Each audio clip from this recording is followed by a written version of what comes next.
How to set up Vodafone Hotspot on iPhone. Hello guys and welcome back to the channel. In this video, I'm going to show you how you can set up Vodafone Hotspot on iPhone. So let's get started.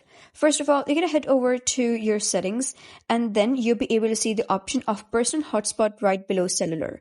Click on Personal Hotspot and over here you'll be able to see Allow Others to Join. Simply toggle this button on and then you're going to set a Wi-Fi password. So once you have set that, you can simply go to any device and you can turn on Wi-Fi on that device, type down the password and you're good to go. Apart from this, there are numerous other options. First is to connect using Wi-Fi. That is the one that I just told you. Then we have is to connect using Bluetooth. Pair iPhone with your computer, and then we have is to connect using USB. So you can simply, just connect a USB cable from any other device to this device and you will automatically turn on the Vodafone Hotspot.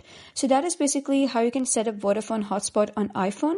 So if you found this guide helpful, give it a thumbs up and don't forget to subscribe for more helpful tutorials. I'll see you in the next video.